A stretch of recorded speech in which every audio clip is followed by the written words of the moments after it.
One of the biggest differences between SolidWorks and other programs like Fusion or Inventor is that because of how it creates sketches for you automatically, when you use the hole wizard, you don't need to create another sketch first in order to set the location. So if I start the hole wizard here, you'll see there's two different tabs. One is the type, so this tab gives me all the information about the hole that I'm adding.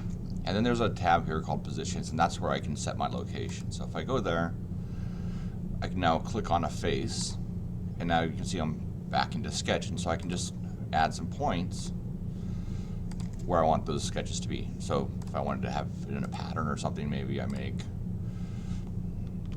those there, and I draw a line from there to the midpoint, and I can make that one vertical, you know, whatever I want to do for the pattern of this thing, dimension it.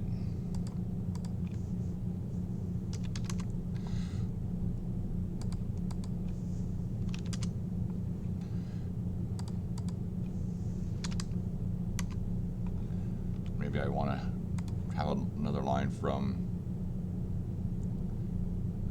the midpoint there to there. Make that vertical too. Grab those two, midpoint. There. Now the whole thing's centered up.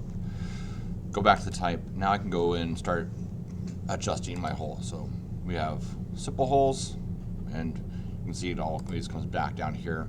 Right now it's going into my number sizes, so I can tell it instead of all drill, I can say I only want to see fractional sizes. I go down and pick whatever fraction size I want there. It does automatically add a countersink, so basically like a chamfer on the near side.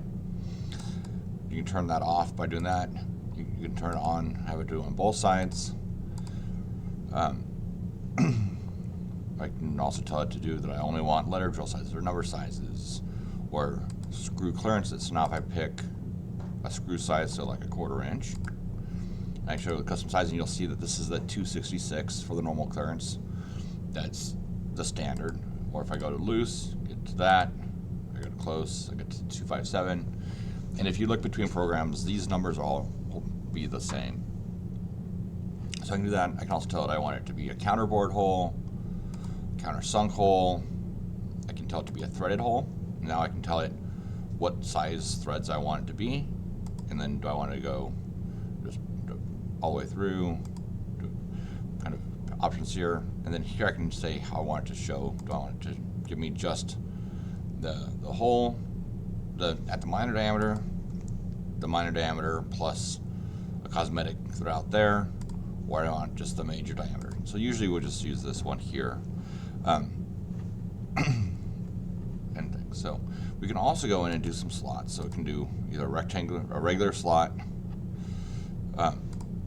like a countersunk slot or a counterbored slot. And you can see here, I can see all the different sizes. So I can adjust the width of here, how wide it is. So even if I just go to regular one, reset,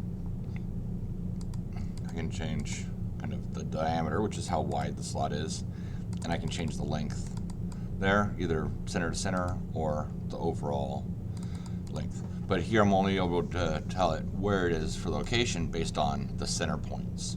So if I needed to dimension from the edge of the slot, this wouldn't be the right way to do it. I'd want to then create a sketch and do it there.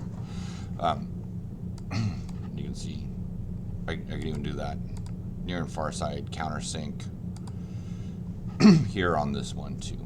So that's the whole command. So let's just say okay, drop those in, and and you can see it gives me information about what that is that I just put in. So if I just edit that, I told it no, I want it to be just a regular hole, reset everything, and I want it to be 5/16. Turn those off, say okay, and you can see it updates the description to include that is now a 5/16 hole.